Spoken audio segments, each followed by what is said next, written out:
Psalm 4. Lord willing, hopefully you had a chance to look at the text beforehand, interact with it in some kind of meaningful way. One comment beforehand was like, it's like schoolwork. And I go, well, you're not far off. That's kind of the idea. Back when schools were about education instead of indoctrination, this is kind of the way it went. But let's offer a word of prayer, and then we'll dive in and see what's there in Psalm 4. Our Lord and our God, how great is your name among all the creation. You stand above it as Lord, as Creator, as the one who set us among your creation as your images, to represent you in a small way, to have dominion over this creation, to show your goodness, to show your grace and your love. Thank you for the opportunity to gather with Christians. We overlook sometimes, Father, what a blessing it is just to have a body of Christians to assemble with, and even in our area to have multiple bodies of Christians to assemble with. Father, it's a privilege not a whole lot of people get to enjoy. Help us not to overlook that or to count it as light. Thank you for the chance to study your word. Thank you for your mind that reveals it, and for your love that brings it to us and has preserved it for us throughout the centuries. Thank you for the Psalms, in particular Psalm 4, as we read more about David and his prayers. Help us to take the language we learn from the Psalms and bring it into our own prayer lives and bring it into the way we worship and the way we think. Please draw us closer to yourself and help us to turn away from the things of this world, the things that would turn our attention, our eyes, and our focus away from you. We ask you, Father, to forgive us of our sins. We know we are to hunger and thirst for righteousness, but often we're too full of other things to be concerned with that. Please forgive us of that and help us to turn to you in repentance. We ask, Father, you be with those that are traveling and sick and all the other things that would keep them away from us. Help us to be good servants of those people as we can. Please bless those who are traveling with safe travels that they may return home to us. We ask all this in Jesus' name. Amen. All right, let's start by reading the psalm. Always a good idea, especially when the psalm's not 107 verses, to just go ahead and get the text in front of us. Hey, we've got Mark. He's here. All is not lost. Mark's here. We'll just turn it over to Mark now. I'm getting him a shirt. Never fear, Mark is here. All right. Psalm 4, it is only 8 verses, so if I could get a brave volunteer to read all 8, that would be wonderful. I don't mind who. Okay, Corey's going to get it. And what version are you reading from? English Standard Version. Okay. No, this one's New American Standard. Okay. Answer me when I call, O God, of my righteousness. You have relieved me in my distress. Be gracious to me and hear my prayer. O sons of men, how long will my honor become a reproach? How long will you love what is worthless and aim at deception, Salah? But know that the Lord has set apart the godly man for himself. The Lord hears when I call to him. Tremble and do not sin. Meditate in your heart upon your bed, and be still, Salah. Offer the sacrifices of righteousness, and trust in the Lord. Many are saying, who will show us any good? Lift up the light of your countenance upon us, O Lord. You have put gladness in my heart more than when their grain and new wine abound. In peace I will both lie down and sleep. For you alone, O Lord, make me to dwell in safety. All right, very good. Thank you.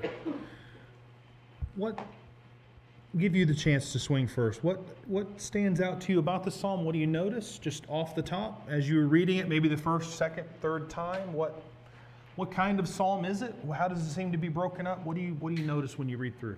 Okay, what stands out to you? All right. Well, it's a song of lament, which is similar to the 3 that we studied last week. Mm-hmm. I believe it's a continuation. I thought it was interesting. I found one commentator said that they didn't think David was the author. I'm like, I don't know how you can find that. But anyhow, yeah, that's kind of fictitious. But as far as the format, it seems similar to what we had in 3. I mean, David's laying out his concerns and so on. But he continues to circle back to, you are God. I can trust in you. You give me comfort. And ultimately, at the end of the psalm, which is pretty neat, says, I can lay down and sleep because you've given me that kind of peace. Yeah, so yeah, definitely several details that sort of stand out first. The heading includes that it's of David. I have no reason to doubt it. What we do not have in the heading this time is a historical reference. We just called of David. And the problem is there's many different circumstances in which David could have written something like this. We don't have any real way of pinpointing it. Secondly, the fact that it's of David is different from other Psalms because it's from an individual. It's not like on behalf of the nation or from a group of, it's not we cry out, it's I, right? I and me. And you'll notice that when answer me when I call, he says in verse 1. It is a lament, right? Since it's a lament, we want to know what's the problem being expressed, because laments always have a problem. There's something being complained about, and complained isn't a bad word. It's just, I have an issue and I'm bringing it up, right? You said we didn't know when this was. Do you not assume this was when Absalom was presumably on the throne by now and still chasing David? That's suggested. Well, right. Yeah, okay. It's just, we're not positive, but we don't know that for seems sure. Logical. It fits for sure. It fits. It fits, but we don't have any definite way to nail it So down. my point was he's still in exile, if you will. He and his men are still exiled, and his son is reaping the benefits of all his trappings at home.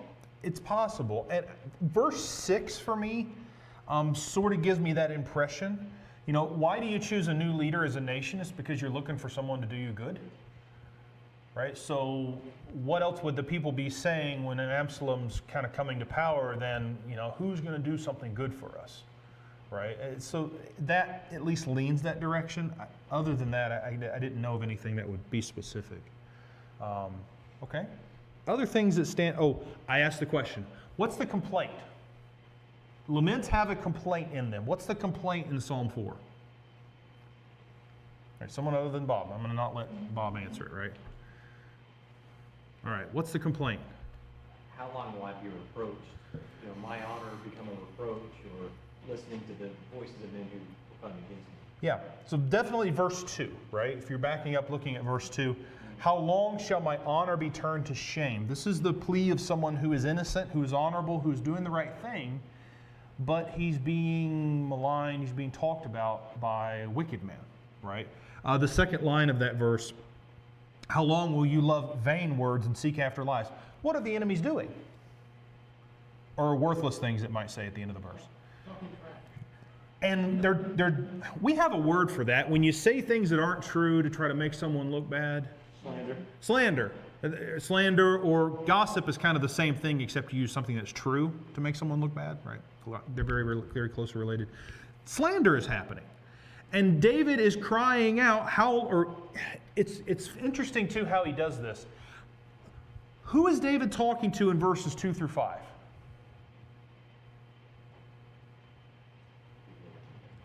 Right? It seems he's not addressing that directly to God. It says in verse 2, "O men," right? How long? And then the rest of what he says throughout this section, it doesn't show up in English, but when he's giving the commands, the imperatives in verses 4 and 5, like be angry, ponder on your bed, be silent, offer right sacrifices, those are command statements. Those are imperative statements. It doesn't show up in English, but in Hebrew, it's second person plural. So it's the y'all. He's talking to that same group of people. So the O men of verse 2 is the same people he's talking to through verse 5. It's interesting because it's a prayer to God, right? But in the middle of this prayer to God, it's almost like he turns to the side and he starts talking about, these other people. It's an interesting way to pray. Right? Like God's the observer rather than the object in that moment. Right? It's different the way that's put. I get the impression he's almost venting. That's what I get from it. Almost like Feels that way. venting. Almost like talking out loud, like talking to the room almost. Exactly. Talking out loud about his problem as if they were there and God's sort of watching it happen. It's a neat way to pray. It's a very human way to pray, right? To address the enemy as though he's not there. Yeah. That thing you do in the car as you're, having that conversation with the other person and they're not there yet. Yeah. What's fun is when you watch somebody do it and there's gestures, Yeah. and there's facial expressions, and there's, And I'm like, just please go talk to them. Don't make me watch you not talk to them by yourself, right? Anyway, that's venting, right? Another example of venting. Yeah, so David he's definitely venting, but he's not venting from a position of like despair or, nothing's ever going to be right again. Verse 3, know that the Lord has set apart the godly for himself. The Lord hears when I call to him. There's never a sense in the psalm of maybe or if or, it's very confident. And that's one thing a lot of people noted is that though it is a lament, it is a very confident one. Right? Though there's a problem being complained about, it's never from the position of this won't be dealt with. Which is,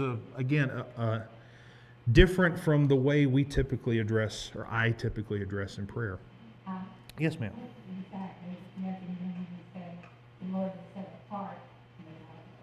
Okay, that's an interesting line. Know that the Lord has set apart the godly for himself. The word there for set apart is another way of just saying separated, right? It's almost like saying God has taken his godly people and he has pulled them over here where they won't be attacked, bothered, destroyed, right? There's a really cool place that same word is used. It's used in Exodus chapter 8. You know what happens in Exodus chapter 8 during the plagues of Egypt? Some of the plagues happened to the Egyptians, but the land of Goshen, nothing. Same word. Right? It's Exodus 8 and verse 22. It's used again in Exodus 9 and verse 4. It's the same word used for when God separated his people from Egypt and says, I'm destroying them, but I'm saving you. Bring that idea into the psalm. Know that the Lord has set apart the godly for himself. David's like, this has happened once before, and he still does that. He still takes his people and protects them. And uses that Exodus language to describe it. Okay. Some stuff to observe. All right, number one, it is a lament. We talked about this last week because Psalm 3 is a lament. As we move through book 1 in the Psalms, predominantly laments. As we move through the book of Psalms as a whole, however many years that takes, you'll notice less and less of them. Psalms begins in lament and it ends in praise. Right? Book 5 has almost zero lament. It's almost all exclusively praise. In terms of structure, and someone asked me this earlier, what am I looking for structure? Look for when things change in the text. When one thing starts happening or stops happening and something else starts to happen. Right? Like, so verse 1 is addressed to God. Answer me when I call. The second line, you have given me relief. Be gracious to me. You can hear that as being said to God. And then in verse 2, O men, now we have a change of it's almost like we've cut to a new scene. And then he continues to talk to them through verse 5. Verse 6 is kind of a third person, just there are many who say this. But then verse 7, you have put more joy in my heart. So he's not talking to the men anymore. Now he's back to addressing God directly. So just notice when those things happen and try to write down, what happens in that section, right? So verse 1, David's calling on God to answer his prayer. Verses 2 through 5, he's addressing his enemies. There's some rebuke mixed in there. There's some warning. There's some instruction. Verses 6 and 7 are interesting because the many people are looking for good. They're looking for God's face to shine on them. But in verse 7, David indicates, you've already put joy in my heart. Right? Not you are going to, but you have put more joy in my heart than when their grain and their wine abound. They're looking for something good, and David's saying, you've already shown it. You have done this already. So there's a contrast between those two things. And then verse 8 definitely gives us the impression that, as a lot of people note, they believe this was like an evening sort of prayer. If Psalm 3 is a prayer in the morning, because you might remember, Psalm 3 said, I lay down and slept, I woke again, for the Lord sustained me. Psalm 3 and verse 5. That led many people to think, well, Psalm 3 is in the morning psalm or prayer. Psalm 4 would be for the evening. Because there's that, I'm going to lay down and sleep, and then the Lord will make me dwell in safety. All right, so that's what leads a lot of people that direction. Other just nuts and bolts kind of things. It's the first psalm that describes the musical accompaniment. Some psalms actually say what instrument is used. Some say just musical instruments, like this one. It's a not very common title. I think it occurs 6 times. There's one psalm in there that has just stringed instrument, like singular, but that's just a minor detail. It's the first psalm we've run into that's written to a musical director of sorts. So it might say to the choir master, like it does in the ESV. It might say chief musician, like in the King James. I think it says choir director in the New American Standard. Those really don't add a lot of information. They're just interesting, and they happen, over a third of the time. So not all that uncommon. We mentioned the confidently righteous thing. Okay, I did want to show you this because this is really neat. Look at verse 1. I don't know how it's written in your Bible, but the middle line of verse 1 says, "You have given me relief when I was in distress." This doesn't show up in English, but in Hebrew, the word for relief is the word for making wide or broad or enlarging something. It's the idea of making room or making space, right? Relief means we're going to make everything nice and wide and open. Distress is the other word. That word means, it comes from the root word of making narrow or tight or confined, right? You would describe being cornered with that word, sarar, I believe it is. Anytime someone's stuck somewhere, that's the idea of being cornered. The middle line of verse 1 literally says, "You have made room in a narrow place," if you take the 2 root meanings of the word, which is really a beautiful description of relief and distress, right? Distress is when you're caught, you're trapped, right? And there's no way out, and you can't escape.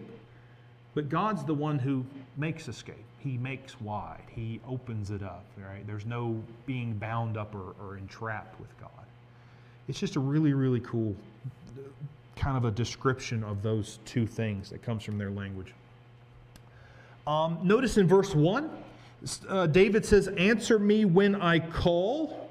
What happens at the end of verse 3? The Lord hears what? When I call him. Right? So in verse 1, he's calling on God to answer me when I call. And then verse 3, there's the confident he hears me when I call. So there's a bit of a connection between those 2 things. Big question gets asked in Psalm 4, and that's how long? How long is maybe one of the most important questions in the Old Testament, definitely in the Bible, right? How long is something going to last? Normally the question's addressed to God. Sometimes it's addressed to the enemies of David, like it is here. How long will you keep doing the wrong thing, basically, David says. But in other places, David would say to God, how long are you going to let this happen? How long until you deliver, right? It's that impatient longing idea. Can you think of a place in the New Testament where a question's asked of that category? How long until something happens? Did any of them stand out? What's that? Okay, so there'd be the question, how long till these things happen, right? Matthew, I guess 24, the beginning of the chapter. How long till the end of these things come to pass, right? There's a big one in Revelation, right? Remember the souls that have been martyred? They're under the altar, and they cry out and they ask what question? How long until we're avenged, right? There's that impatience of when is God going to do the thing, right? Big, big, big question, right? And it happens quite a lot in the Psalms, and we want to notice it when it does. I mentioned that already. Okay, another connection. Lift up the light, or rather, verse 6. There are many who say, "Who will show us some good? Lift up the light of your face upon us." Just the same way that the description of God setting apart the godly is it's an even older reference, right back to the Exodus. The light of God's face shining upon his people was part of the high priestly blessing, right? Numbers chapter 6. I used to know it. I don't remember it from memory. Numbers 6:24. When I start saying it, it'll sound out. You'll remember it. The Lord bless you and keep you. The Lord make his face to shine upon you and be gracious to you. The Lord lift his countenance upon you and give you peace. It was the blessing that was pronounced on all the people. So in this psalm, there are people running around saying, well, when's God going to do that? When's he going to show us this good that he promised? And David says he's already done it. And he's done it more now than when they have their harvest and they're happy about it. Right? So just a bit of a contrast there. Okay. Things that the readers would have learned from the psalm. What would they have taken away from it? And if it's helpful to think about it in terms of what should I take away from it, that's a good way to go about it. Right? Someone reading the psalm, hearing it read, repeating it, what should they learn from it? All right, what stands out?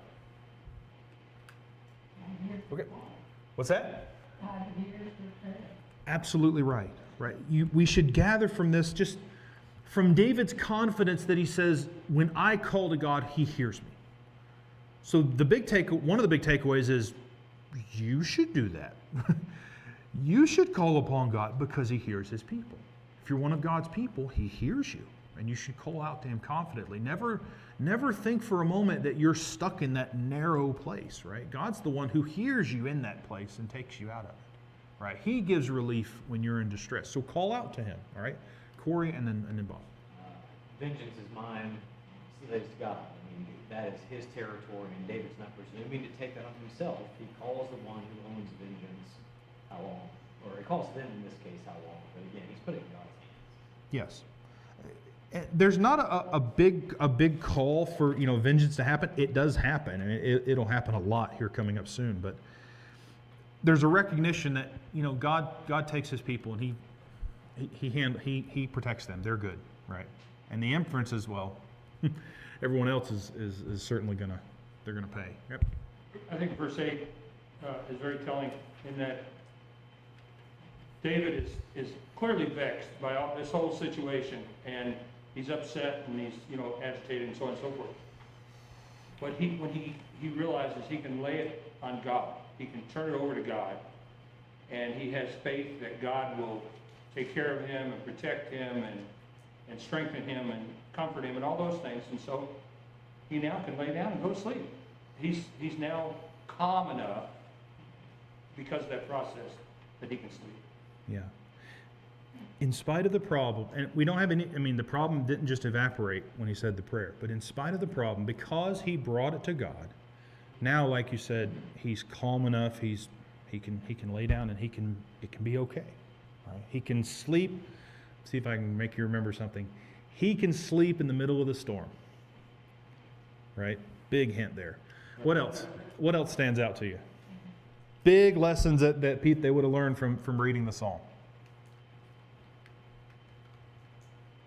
Sometimes it's about things you should do, and sometimes it's about things you shouldn't do, right?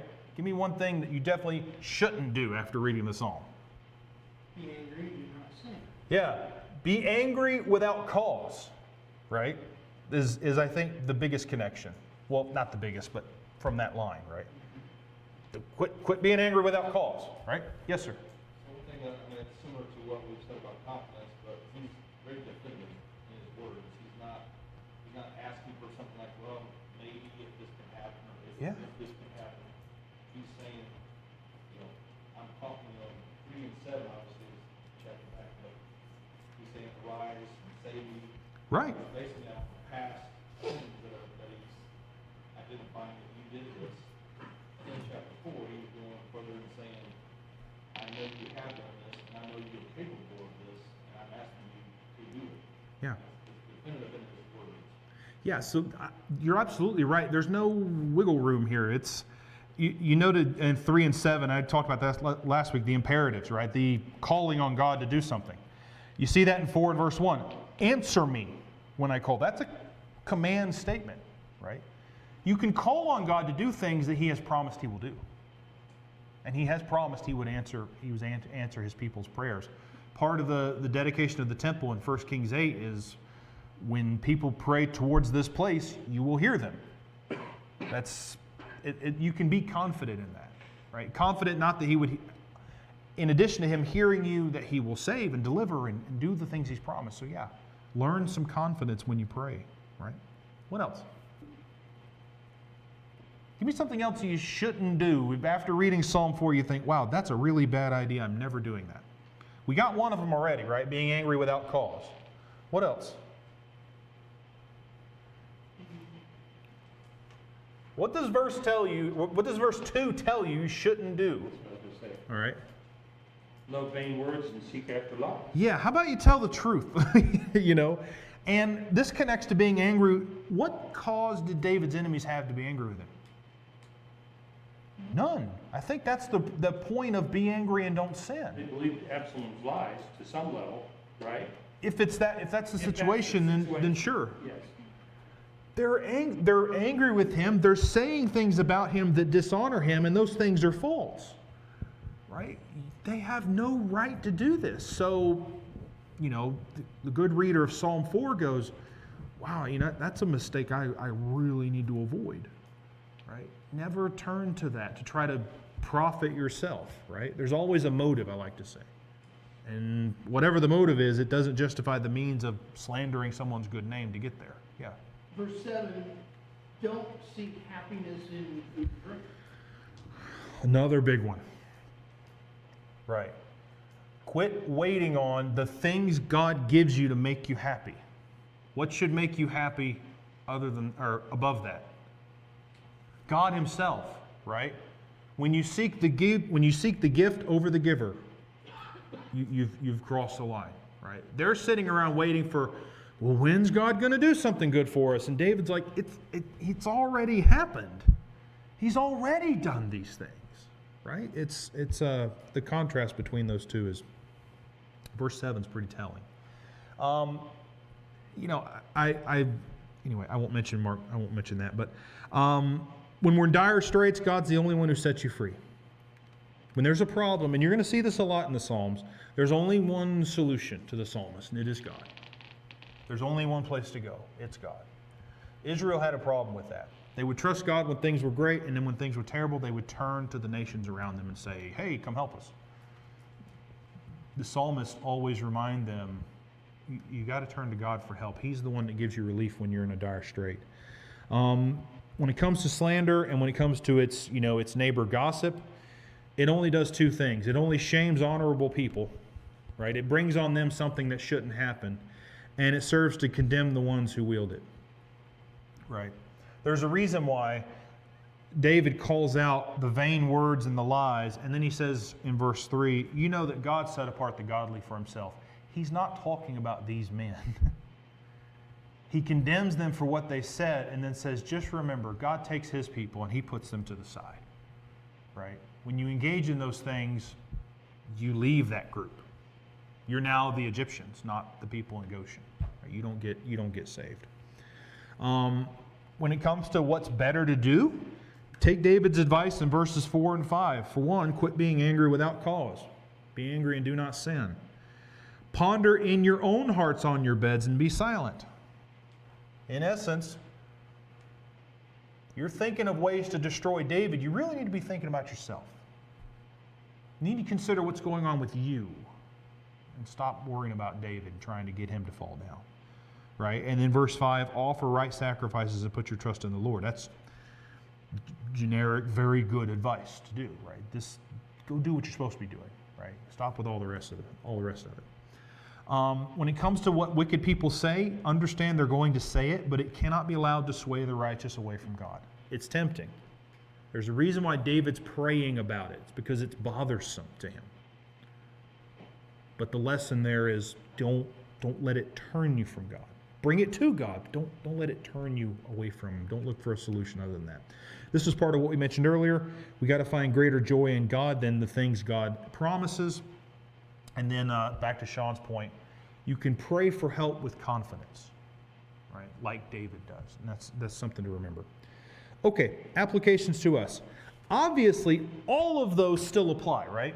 And that's what I love about this study is, and usually when we go through text, when we think about what should Israelites have learned, it's the same stuff, right? Maybe with slightly different words, but it's the same lessons for us. Yeah.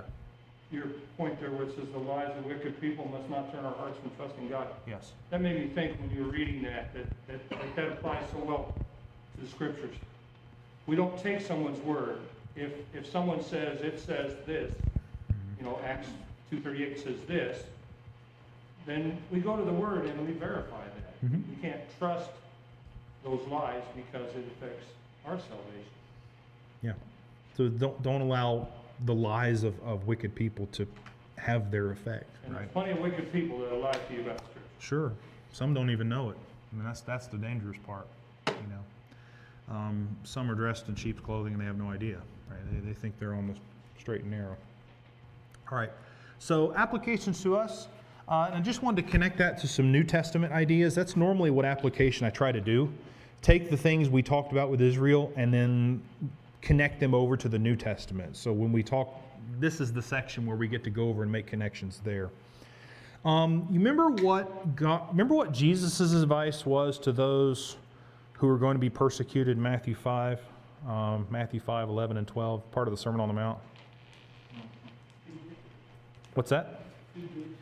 Okay, so definitely later they're told to do good to those, right? So, for one, he calls them blessed. Blessed are you when others revile you and persecute you and utter all kinds of evil against you falsely on my account. Right? Jesus tells his followers, in essence, the thing that happened to David in Psalm 4, people using falsehood to dishonor him and try to bring him, the same thing's going to happen to you. Right? But he says you're blessed. For your reward is great in heaven. Right? It's one of those if you're persecuted for doing good, like Peter would talk about in 1 Peter, I believe it is. Right? You're on the right side of things if this is happening to you. If evil people are maligning you, you're probably on the right track. Right? And in terms of following Jesus, you're definitely on the right track. They did the same things to the prophets who were before you.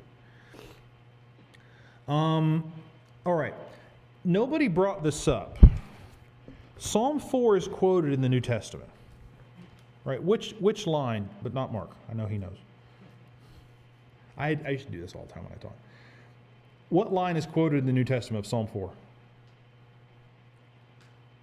To give you a hint, it's the one he said a few minutes ago. Be angry and sin not. Be angry and sin not, right? Paul uses that in Ephesians 4 and verse 26. I can find Ephesians. There it is.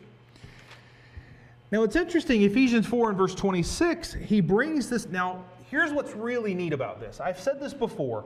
When one line's quoted from the Old Testament, it's probably quoting a block, not a line. It's quoting a series of ideas, and it's just like, here's how you go find it, there's the line, and you pull from it. Psalm 4 is all about David being maligned because he's being talked about falsely. Right? Evil people are talking, slander to him, and it's bothersome. And his advice to them is, quit being angry without cause. Go think about yourself. Go do the right thing. Ephesians 4, the line is quoted in verse 26.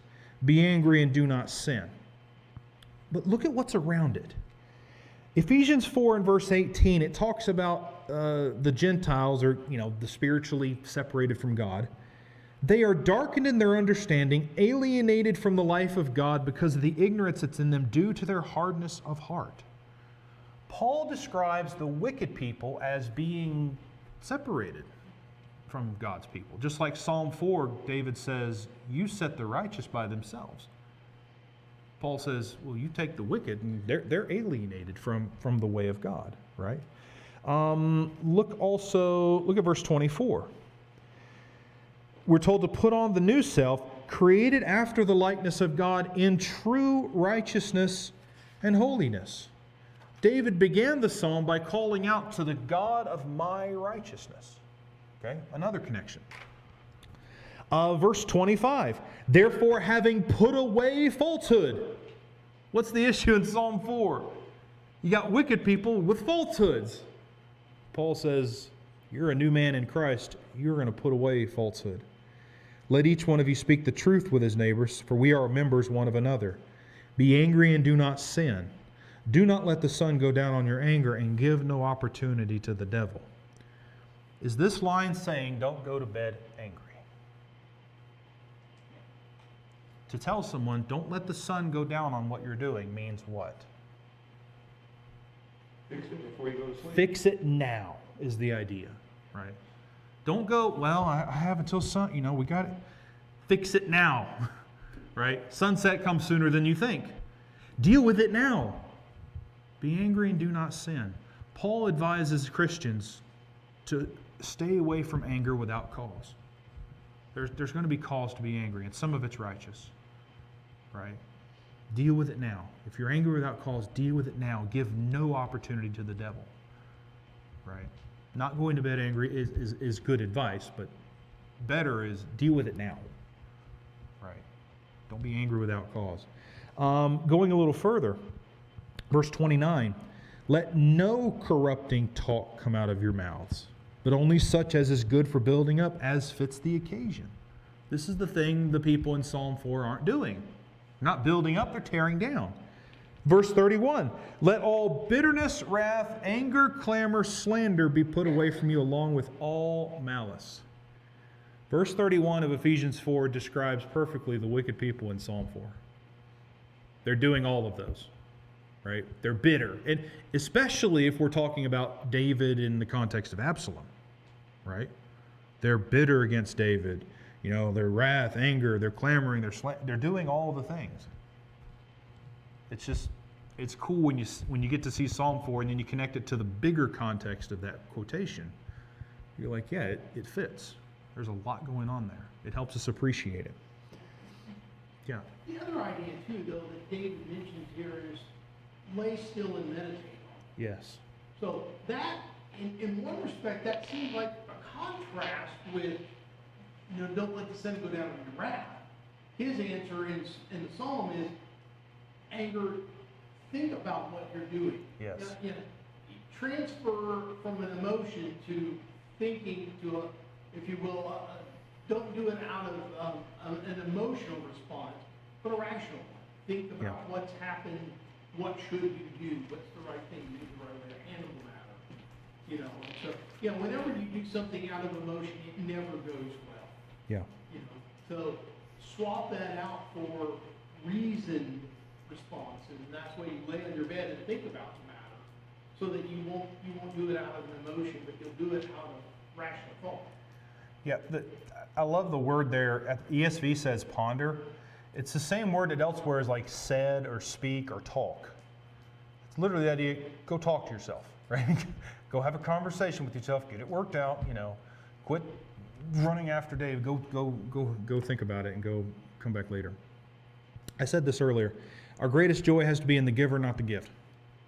Right? The wicked in Psalm 4, or at least the unconfident in Psalm 4, they're going around saying, when will God show his face? When will he do this good thing to us? They neglect to notice that the fact that they can address that God is the greater blessing. They've completely neglected it. They can call out to that God as their greater blessing. And David says, I already have more joy in my heart than when you do get the thing you want. Joy in spite of circumstances is kind of the definition of the Apostle Paul. Think about 2 Corinthians 7, verse 2. I love this too. You remember the word for relief? It comes from the idea of making room, making space. Paul says in 2 Corinthians 7:2, make room in your hearts for us. We have wronged no one, we've corrupted no one, we've taken advantage of no one. I do not say this to condemn you, for I said before that you are in our hearts, to die together and to live together. I am acting with great boldness toward you. I have great pride in you. I am filled with comfort. In all our affliction, I am overflowing with joy. Paul didn't turn to say, when will God do the good thing for me? Paul is afflicted, right? I mean, look at verse 5, look at verse 5 of that same chapter. The middle of the verse, but we were afflicted at every turn. I want to go check the door. Anybody else? Let's go let him in. Here's a stranger at the, all right, we'll sing that one later. We were afflicted at every turn, he says in verse 5, but in verse 4, I'm overflowing with joy. Right? The attitude of David in Psalm 4 of being joyful in spite of his circumstances is the same one Paul emulates. And it's one we can learn to have ourselves. Right? When you're in distress, cry out with confidence to God. Right? He's not, some people treat it as the last resort. It needs to be the first resort. Right? The first thing you do is cry out to God. Right? Everything that follows next will be his doing. Okay, connections to Jesus. Anything in the psalm remind you of Jesus? Something he said, something he did. I hinted at a real big one earlier. Anything here remind you at all of Jesus? Yes, sir. So the last line was that for you alone, O Lord, make love and safety. It's not a direct connection, but Acts 4:12. There's no other name by which men are saved, so it's that idea of salvation and being saved. And nowhere else to find it. Right? David recognizes the reason I can sleep is because God's with me, and there's no other place I can be. Right? We know the same of Jesus. Right? He is our salvation. All right. Other things. Psalm 4. Yeah. This may be a stretch, but I looked at verse 6 and it says there are many who say, who will show us some good? And we know Jesus did. Mm-hmm. Yeah. What the wicked clamor for, Jesus did. Jesus. He is that good. Yes. That we should be looking for. Absolutely. You can see not just comparisons, but contrasts, right, with things that Jesus will do and will be, right? What else? Yes, ma'am. I think, you know, how David chose the example of having faith despite adversity. Jesus is kind of the ultimate example of that. Absolutely. He is the example of faith and confidence and joy, which is hard to think about, but in spite of everything that happened, right? Absolutely. Okay, so verse 4, let me find it again. I'm sorry, not verse 4, verse 8. Let's see. In peace I will both lie down and sleep, for you alone, O Lord, make me dwell in safety. Can you think of a story where Jesus was asleep in a situation where he really shouldn't have been? Sure. During the storm, right? Mark 4, I believe it is. Mark 4, verse 38 and verse 40.